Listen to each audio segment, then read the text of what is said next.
Good afternoon, everyone. This is Anu Acharya, and I'd like to welcome all of you from MapmyGenome to the 7th episode of Genomics Gupshup. Today we have a genomic pioneer, Dr. Hasan, and everybody knows her in the genomics world. So, thanks for saying that, and thanks for having me here. But I think it's a bit of a hyperbole. Everybody doesn't know me in the genomics world. In the genomics world, yes. I think it is just that the average common person, maybe we have to get to that point where we get to know everyone. We have to come to the point where they all know genomics. Exactly, exactly. And I think that's the purpose, that we want to be able to make genomics not so intimidating for the average person, and that they are able to approach healthcare professionals and genetic counselors and everybody else in the country, so that it doesn't feel like a difficult subject. But you started in genetics and genomics many years ago. So I want to understand what got you inspired. I think now I can understand when a lot of kids ask me saying, I want to get into genetics and genomics. But at that point, human genome wasn't even completed. Yes.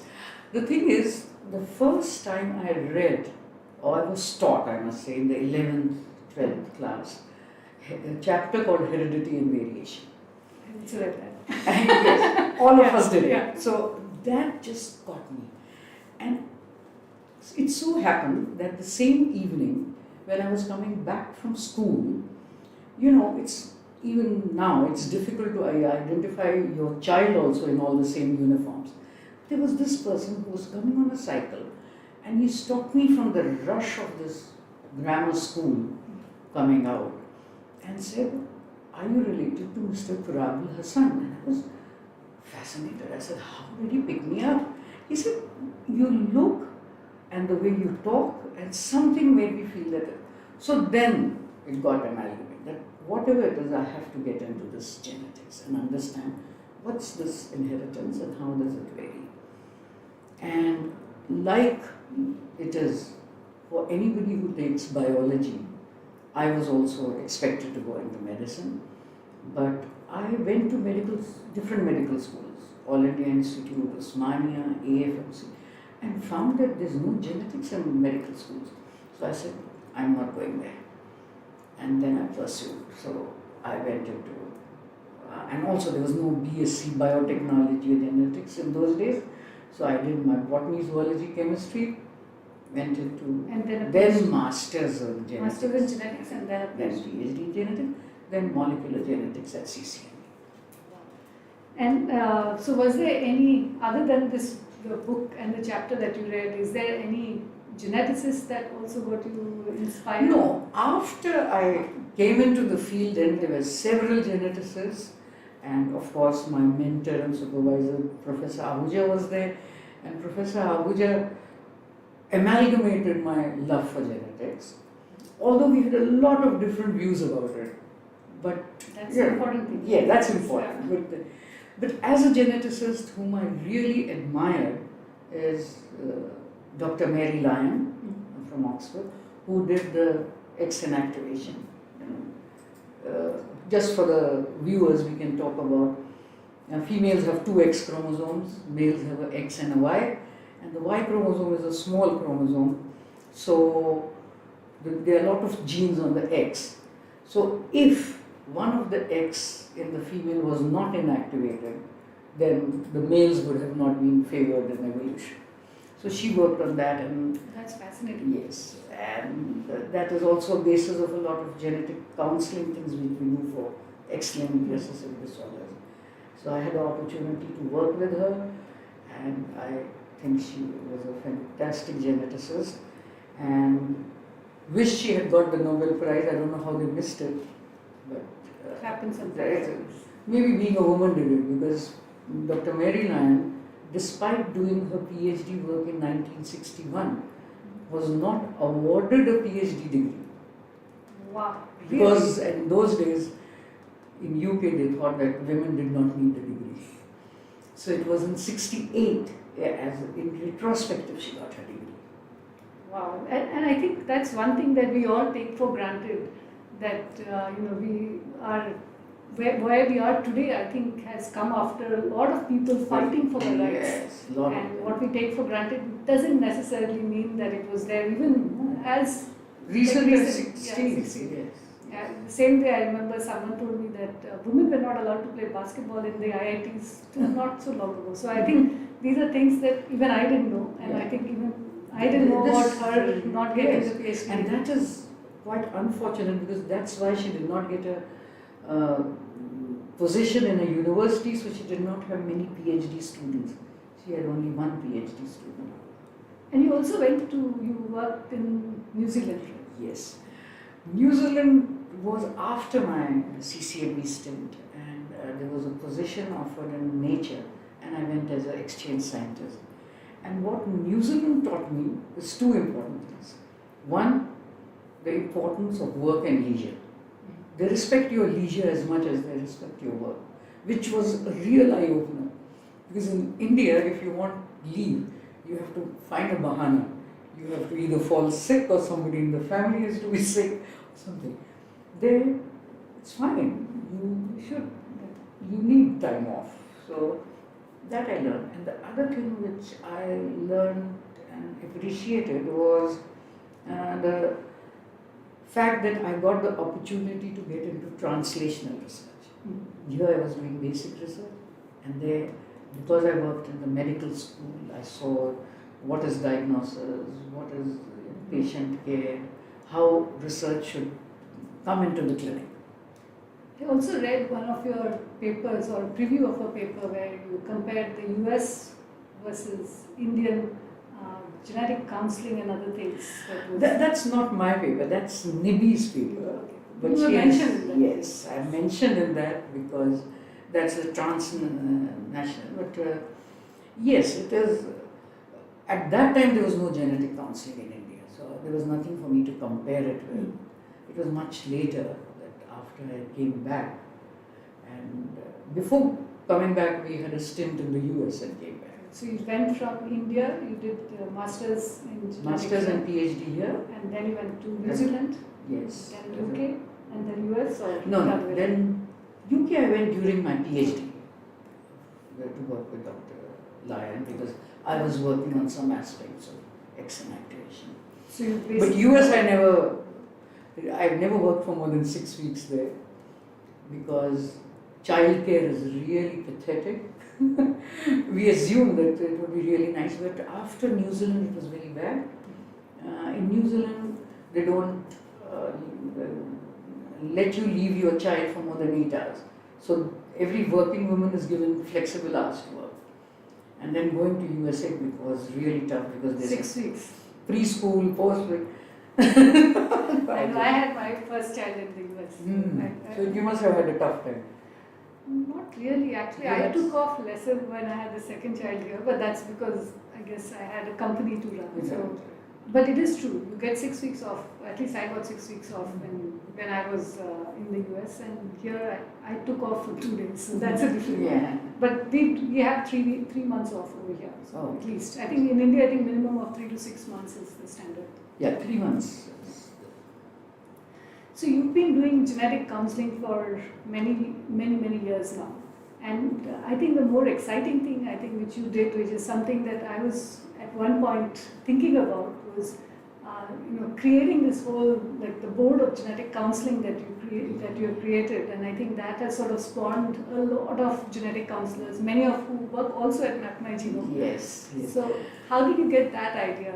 See, when the idea of starting genetic counselling as a profession came in 2006 when I met some people in the American Society of Human Genetics meeting, and one of them was Maya Thangavalu and Suchita Bhatt, who are still on the advisory committee of the Board of Genetic Counselling, and Diane Baker, who was one of the first genetic counsellors in Sarah Lawrence, and also happens to be Francis Collins' wife. So she has a stature, and she started her program. And they were surprised that there's no genetic counselling in India. And they urged me that, oh, come on, you have to do it. So I thought I should start slow, and I started it as a 1-year course. And that is a very common debate we have. And I'm sure that will be one of your questions, the 1-year course and the 2-year course. US has 2-year courses. But when I started, I took the same curriculum as the University of California, Los Angeles. But the eligibility I made for my course was already a master's in genetics. So then I thought it's unfair for them to redo a lot of it.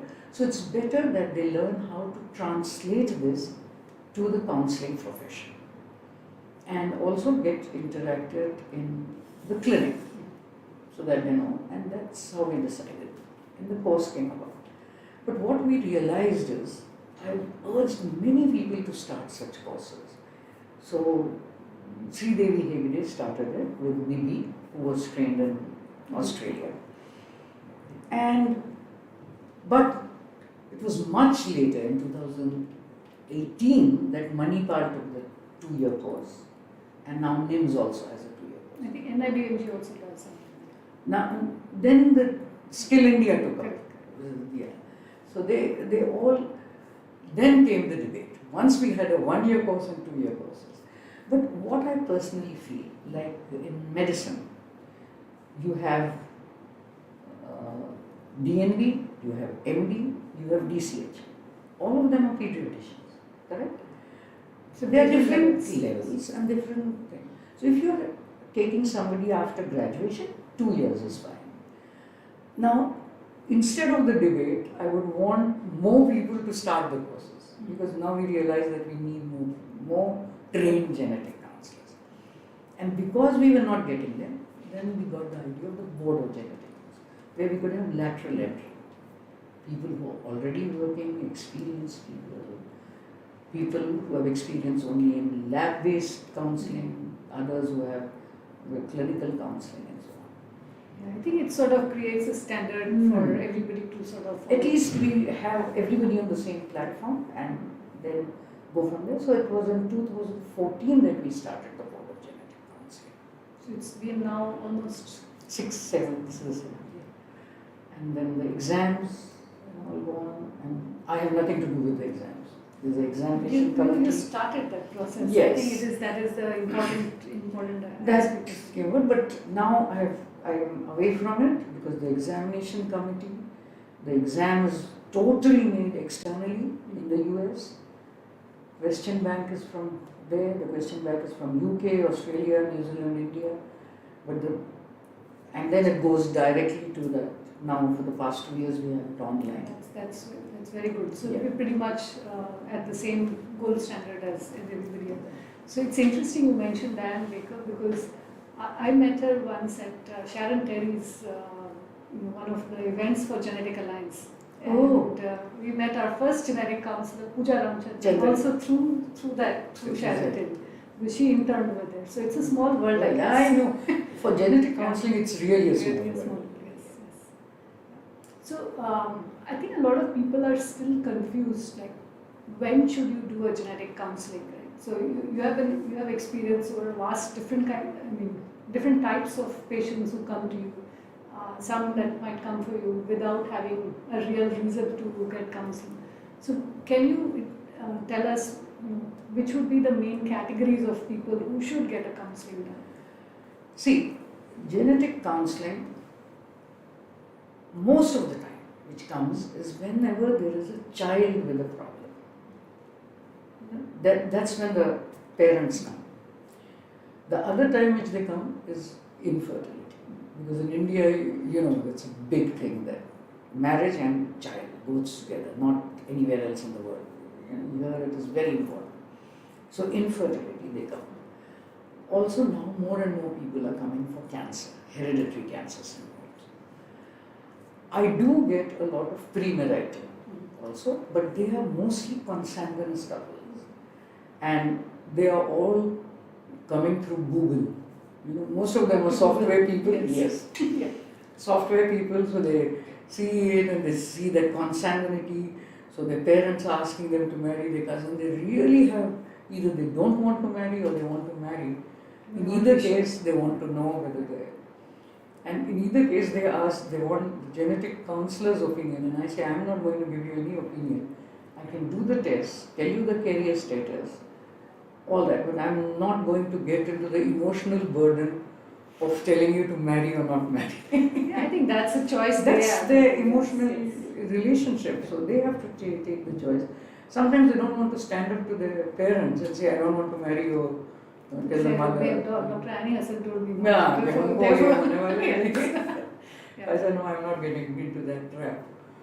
Giving you advice, because counselors are supposed to show you the options and it's for you to take the decision. And that's why we are different from clinicians.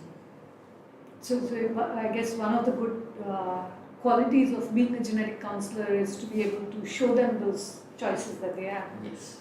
What other, I mean, since you've trained so many, what other qualities should someone have to become a good Language. I really try to take people from having multiple languages. 3 is preferred. Everything being equal, if they know different language. And I also try to take every batch from different states. So like this year I have from Maharashtra, Delhi, one Tamil Nadu, one Gujarat. So from different things. So that they have that language. That's by design you are doing. By design I do it because most of them get good marks this time. These days I hardly see any student with a bad academic record. I think the bad academic record ones have gone abroad. Their parents know these people can't do anything here, they have to go. So that's, I think the language is very important. Of course, empathy is one thing. Most important. Most important, that and communication. Some communicate really well, others are too reticent, some are too fast.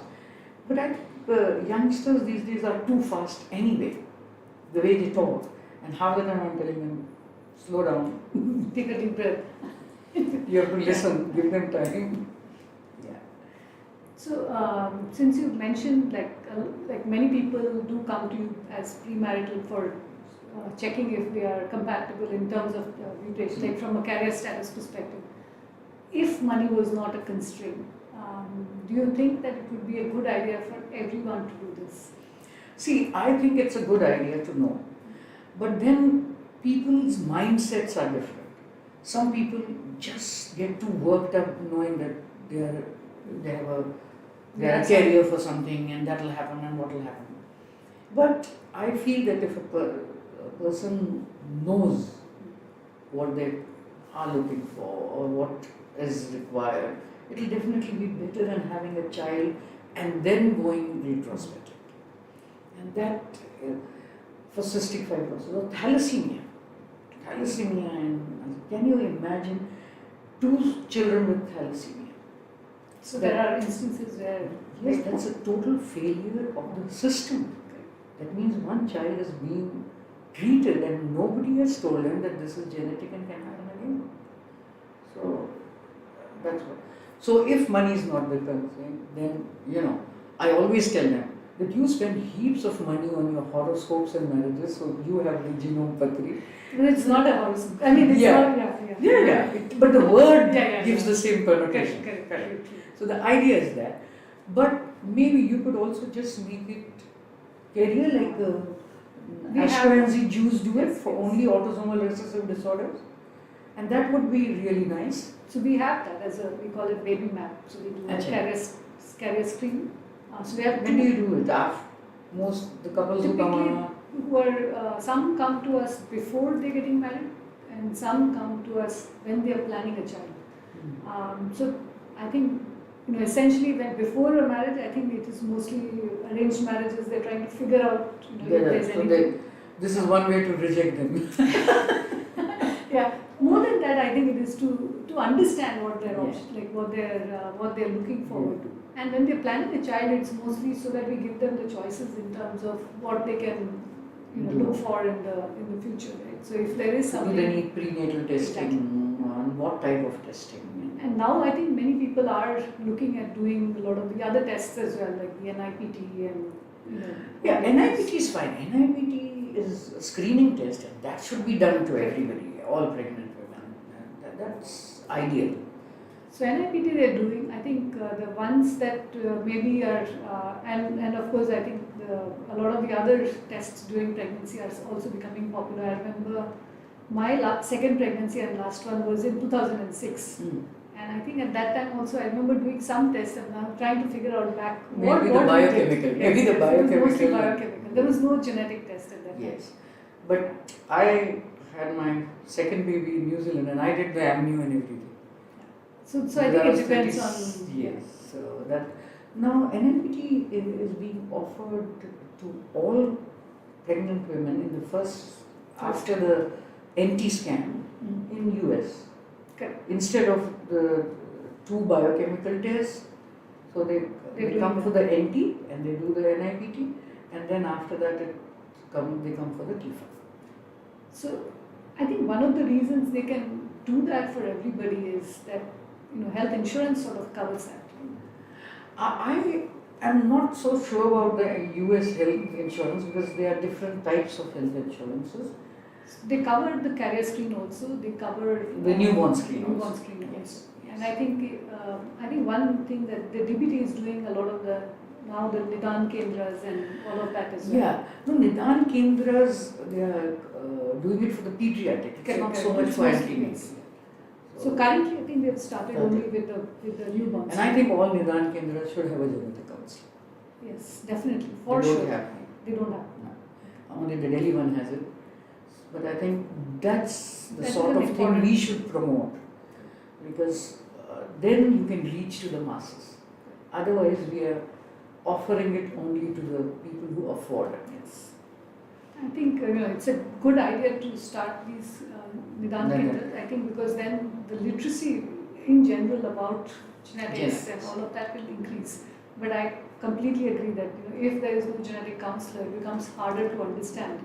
And it becomes the same thing, that there's a clinician and they'll come to you only for when there's a problem. And then you write it and they don't go into screening. They don't.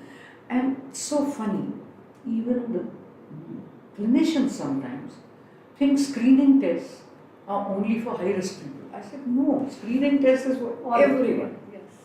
This is a high-risk pregnancy, so we will do NIPT. No. It is another screening test.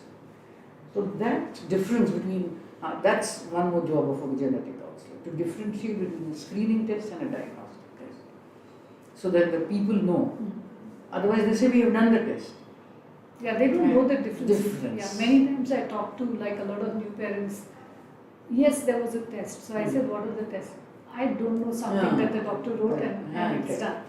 So I think that is, if they are explained what this means, I think then it becomes a lot easier. They feel like they understand what they want to do.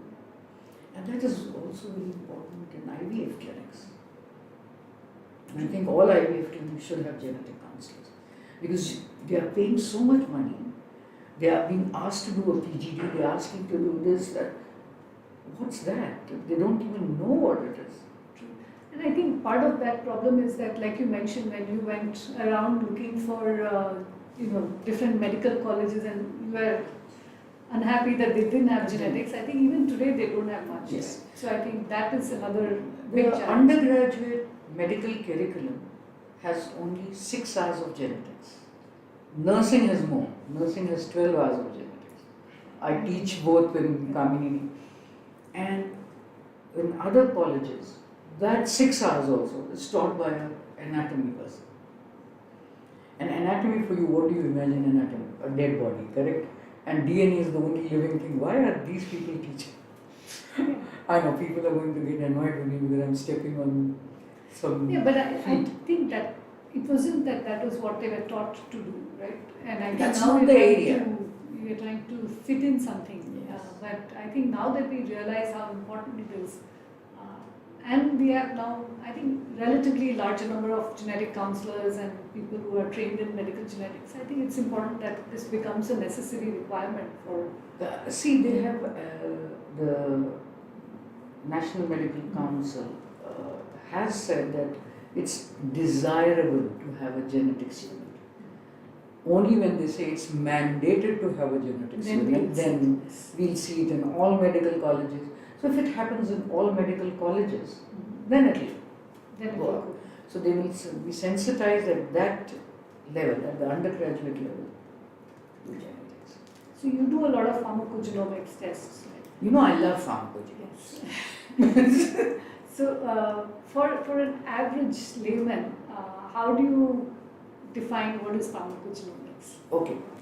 The best thing I can do is give you a personal example, because a personal example helps everybody understand. My son had a injury. He was absolutely fine after the injury, apart from the fact that his face was swollen and his teeth were, and we were in US. We did the oral surgery. After oral surgery, they had given him some medicines for pain relief. I was giving him pain relief medicine, which he was used to, crocin and Brufen, fine. After taking the second dose of the medicine we had got from there, he had severe stomach cramps and hallucinations. And I said, what's this? I called back the surgeon. I said, what's happening to him? So he said, no, the surgery was absolutely fine. Maybe when he got injured, he damaged his brain. I said, what? So all of a sudden he was fine, and then my husband and I went two opinions. He said, they are saying we should do MRI. I said, nah, it's something with the medicine. We just put a straw and made him drink a lot of water, got this thing out of the system, and I knew that they had given him something with codeine. Codeine, for people who have a gene CYP2D6, which are alter metabolizer, it becomes morphine. And he went into morphine toxicity. And this is what? If you ask any doctor, they'll say, no, that's very safe. Yes, we are not saying that the drug is not right. The drug is not right for this person. Exactly. So even if you have given it to 100 people, the 101st person, it may not. And that is what is pharmacogenomics. That you carry those genes, but the genes don't come into play unless you are exposed to that medication. And that's when you know. So we have to remember, one size doesn't fit all, and we need to do the genetic test to understand why a person has adverse reactions to drugs. And I think they should also do it whenever there is polypharma. That means a person is diabetic, hypertensive, something else, multiple drugs they are taking, they should do a pharmacogenomics.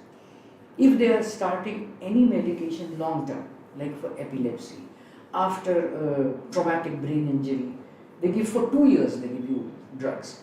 And those are CYP2C9 and 19 metabolized. The simplest example is an antacid, the proton pump inhibitors. People keep taking it and it doesn't help them because the CYP2C9 and 19 may be altered. So I think precision medicine and pharmacogenomics is just a very important part which we are overlooking, because either we are adding another drug to them and adding to more problems, or we are not giving them any benefit which they need to, or we are giving them adverse reaction. So I think pharmacogenomics, and if MapmyGenome does that test, and we refine it, and because you have a more larger clientele with people, that general medicine. See, pharmacogenomics is very well being done for oncology. True. But why not others? Yeah. So, I think like your son, my mom also, we had the similar thing, but that was for her diabetes medication. See, so she must have suffered. She was suffering and she came to Hyderabad, and I said, what happened to you? And then she said, no, I just was diagnosed with diabetes and I've just started taking this Metformin. Metformin. And gastritis. Yeah. And not only gastritis, she was having cramps, she was not able to walk properly. And I said, show me all your medicines. And then she gives me all the medicines, and I had a DNA receipt. So we got a Medicamap, and there it was. So I went to a doctor. Doctor said, we'll change it. We changed it, it was fine. But at least that's good. Yeah. What's happening is that clinicians are not aware of this, and that's why they're hesitant to write the test. They're really not sure. I see it. All my friends and all, if I get test done, they want to call me every time. I said, no, we don't have, we have given you the thing, report. Please look at the report. But then they find it more safer to say, Annie, could you tell, same patient has come with this. Another problem is that CYP3A5 and A4. That more than 30% of the drugs in the market are metabolized by that. So, and if anybody who has that, they are in a real tough thing. Yeah, I've seen some where people's, like when you look at the, one of my friends showed me the report, and there were a lot of the drugs are showing red because because it's only one gene, CYP3A45, and they cover a lot of this. Luckily, mine looks pretty decent. So you didn't inherit it from your mother? No. So for me, metformin, I got it from, I think that part I got from my dad. Because he was on metformin for many years. Yes. I think. But I've done my, I've done it for my dad, for my mom, my son, and my husband. And of course me, I do everything myself. You are like the guinea pig. No, this time it was my son. Okay. So my son he started with it. He got it, and then I said that, one of us will have it. So we both got it done, and then it was my husband. So I think, understanding this is also fun for families, yes. Right? I think that's one thing. People think it's always genetics is scary, right? But I think just knowing it is fun. I know. Ignorance is no bliss. That's, I have a small company, SaaS Genetics, and that I have that tagline that ignorance is no bliss. And I think the younger generation is much more open to understanding and talking about it much more than earlier, than my generation, because I was once listening to some, we were having some MapmyGenome party, and a lot of the children were also there. And so my team was sitting over there, and they said, the kids are discussing about colon cancer and other things without, there was no, they're not scared. They just said, what did you get in your genome pathway? What did you sing? And they even knew what to do, in terms of changing their surveillance or like. So they were fine. They were perfectly fine. So I think it is about getting people acclimatized and telling them what does this mean, and you can't change your genes, but you can change your lifestyle. I think that is important. Or put yourself on for surveillance, like we have all the ACMG genes for cardiac. So arrhythmias and all, they should be monitored. They can put a pacemaker. They can exactly a lot of things. Or they have aortic aneurysms. They can follow up. They can have the stent done. So various things. So I think it's knowledge is always better. It's always. I think when we did have access to technology like this, I think it was you couldn't do much. But when you do have, then I think not. Utilizing it is it's like the cell phone. I must say I did resist initially to buy a cell phone, and then I became embarrassed because my students and people used to call my driver, and he would say, "Ma'am, aapke liye," and I used to say, "Oh, this is embarrassing." And in those days, receiving calls also had money, so I said, "No, I must buy one." So now you can't do without it. Correct. So when all this technology is there, why not use it and improve our health and make the people we know as comfortable as possible? Also, since you explained pharmacogenomics so well, maybe can you explain what epigenetics means? I think you've also done research on that. Yes, and epigenetics is what the best way to understand it is that although all the cells of our body have the same DNA, all the genes and the 22,000 genes which are there, all are not expressed in every type of tissue. Like gastric juices are secreted only in the stomach when we are hungry. It's not coming out from our skin. So that means we don't need all the 22,000 genes in every cell or every tissue. So some of them get silenced and some of them are active.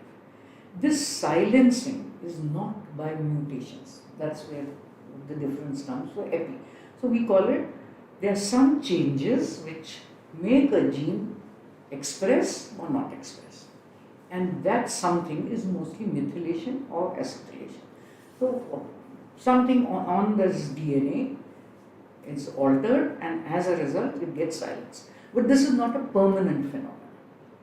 Like a DNA changes, a permanent phenomenon. So we call it epigenetics, above genetics, the name says, and it doesn't affect the DNA. So your DNA remains the same, you are not going to pass it on to your next generation, but it is causing that. One or two things in epigenetics which do come to the next generation are when the parental genes, which is Purdy-Willis syndrome and all. And that also is interesting, but I think it will go off the thing. So epigenetics is something which can get affected with both internal and external factors, and that's why that's partly in our control. So lifestyles can change it. In IVF we say that because the baby is being done in vitro, there are epigenetic changes you may see in the baby, and so on. So that's so different exogenous environmental things like things which cause cancer we can take, like nicotine acts as an epigenetic agent. Also on the positive side, I think meditation and others are supposed to... aspirin is supposed to be one of the good, acetyl it is. And that's why for a long time for cancer, colon cancer and for heart disease, they said that after 40 you should take aspirin. But now it's changing. Now it says that from 40 to 60 it benefits and 60 to above it harms, because your body thing changes and you may get more prone to bleeds and all. So, but won't different people 60 be different? Like yeah, I mean, I'm just absolutely. I'm not so sure. Yeah. Because but what to do? We have to give some cutoff. Some guideline. Yeah. So like they say, senior citizen after 60. So it's not that one day you suddenly switch to a yes. But then if there are benefits, I'm getting it after 60 years, fine. I accept it, I get a seat in a metro, I get a 400 rupee discount in Air India or something. It comes with some set of incentives. Some things, you just accept it. Correct. Yeah, there's a variation and all that. So what do you think is the future of genetic counselling in India? And of course it's there everywhere, but maybe focus on India. See, it's a wrong question to ask me, because I'm going to say everything in favor of that. I believe very strongly that... So we're also getting medical doctors to respond to the same question, and it's an interesting thing, right? I think we are all live in the genetics world. Yeah. So I think genetic counsellors are the need of the day, and also in the next 10 years, because as genetics and genomics is coming more into healthcare, more into lifestyle, it's coming into genetics and sports, genetics and nutrition, genetics and the microbiome. All these things, more and more people will want to know, want to understand. And I think genetic counselors are the best people who can, liaise between labs, clinicians, and patients and families. Because they are trained to do that. They are trained to communicate as simply as possible, as in a vernacular language if possible, and get on. So the numbers as of now are really limited. Although you said we have many, but it's 200 plus. I'm saying many compared to 20 years ago. Yeah, yes, that I agree. But what I want to see is that all genetic counselors, even those trained abroad, should come under this umbrella so that we can take the profession forward together. I am very happy to say that Skill India has accepted genetic counseling package as a skill thing. Now we have to get universities, medical colleges and all interested in teaching this, training them and hiring them. Every medical college, every pediatric hospital, every IVF center. So you see, it looks as if we need to overnight do some cloning of genetic counselors to get enough of them. And then the Nidhan Kendras, like you mentioned, Tata is the only one which has a genetics unit, which is sad, isn't it? We need so many oncology units. MNJ should have it, Thalassemia Society, screening, advocacy groups, I don't know where all to say. Pretty much, I think. So genetic counselors are the need of the hour. We may need to increase numbers, 10x. start more. Definitely. Yeah. Yeah. More programs to get that done. So any words of advice for people who are thinking about genetic counselling as a profession? You mentioned that it is a... Yeah, it is. I think anybody who is interested, who's a people's person, should be in counselling. Their communication skills, both written and oral, because writing also, brochure design, it is so important. You as a company know it. If a person picks up a brochure, they should convert it into a test. That's what we want. But I also tell counsellors that it is not necessary that every time counselling should end up in a testing. True, it shouldn't. It shouldn't. It's not required. As long as they understand their need, they understand, and whenever they are ready and whenever they are required, they can come back for the test. What has to be done is conveyed to them in a way, and I think genetic counsellors are the best to do that. And there's a lot of scope in India, so I think anybody who is in life sciences, please don't think that if I've taken biology, I have to just become a doctor. You can become a genetic counsellor. Yeah, and I think right now the demand is quite high. Yes, and, yes. I remember when we first started in 2013, and we made sure that even with our tests that basically look at predisposition, the genome pathology, we said we'll do counselling as one of our key things, because people don't understand this well. So if someone says something with a high risk, what are they supposed to do about it? So I remember we started with the genetic counsellors, and for us to train them on something that you don't yet have, but in the future might have. I think that was initially like a See, that's what happens with like thalassemia. I would want that, as a simple test, just 3-4 instead of doing the whole screen, which may be more expensive. Thalassemia, cystic fibrosis, sickle cell, the more common ones. That should be done for everybody. Maybe it should be like a engagement present. I agree. Do it. Do that. So I think this will be my summary. We should do this as an engagement present. I don't know whether you remember, long back, there used to be for contraception, that Nero thing. They used to say that contraception, they used to give that as a wedding present. It was Sanjay Gandhi time. Long, yes. Long. So now we should give, maybe you should have those cards, what do you call them? Gift cards. Gift cards, yes. Gift cards.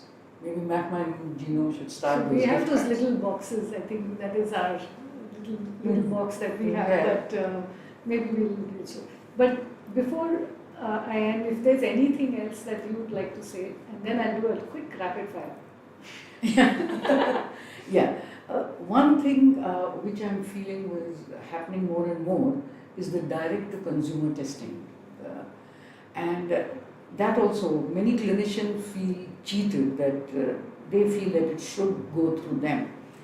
But I'd be happy if it goes through them. Yeah, no, it is fine. And many say do that. actually. No, I say that, see, when you're looking at master health checkup, you are doing it on Google, Thyroid Care, or whichever company you go to. They are advertising and people are looking and going for it. So what's wrong in this? The only thing wrong in this is that if they don't know the necessary implications, and that's where a genetic counsellor comes in. Because one thing very important in a genetic test is that whether they do like it or not, it's not an individual test, it becomes a family test. It's a family thing, absolutely. So even if my brother doesn't want to know it, and I have a risk of Huntington's, he knows that there's a 50% chance. Correct? So it's a family test. My son will know that there's a 50% chance. So this worry can be reduced if they have a counsellor and they do cascade testing. So I think that's absolutely the most important point. Yeah. Anything that we say should come through somebody who understands and can explain it to them We did this for like my husband's family. We have his grandmother, parents, of course all of us, and then the kids. And I remember everybody wanted to do the test, except my mother-in-law in the beginning. She's also a doctor. And then now she starts to understand. And the one test that really got her interest was pharmacogenomics. Yes. So she said, okay, this will tell me if this will work for me. I'm okay doing that. Because she will know which thing to give, and she helps more people and harms less people and so on. So let me go. This is my first rapid fire question. Okay. So this is my first rapid fire. Your first, my first too. So I have not done this for anyone else. So which is your favorite book? Favorite book? The current one is The Gene. The Gene. Siddhartha. Yes. Yes, of course. Yeah, mine too, right? I mean, I love his books. Yes. But otherwise, general reading wise, now because I learned Urdu very late in life, I am also doing a lot of Urdu poetry reading. Oh, very nice. So I did it I guess you much later. Can you recite one of them? No. Alright. Your favorite movie? See, I was a movie buff before, and I used to love so many movies, and if I didn't get a theatre ticket, I used to cry. It was really sad if but one of the recent movie which I like and I can see many times, is Jab We Met. I find it very sweet, and in that there's one dialogue which Kareena Kapoor says, "I am my own favorite person." Absolutely, I think absolutely. That was so sweet, actually. That movie I enjoyed, and I can see it. Jitni baar aata, I can see it again. That's fantastic. I don't have too many questions for the rapid fire. So anything else that you would like to say? But otherwise, I think it's been a long time since we met. Yeah. Jab we met, we are meeting again. It's very nice to meet you again, and thank you very, very much. I think we had such a wonderful discussion. Thank you for having me, and I hope see you more often than we did the last time. Yes. Yeah. And I hope MapmyGenome gets to the public more than what it is now, and we are able to help younger families have preventative genetics. Thank you so much.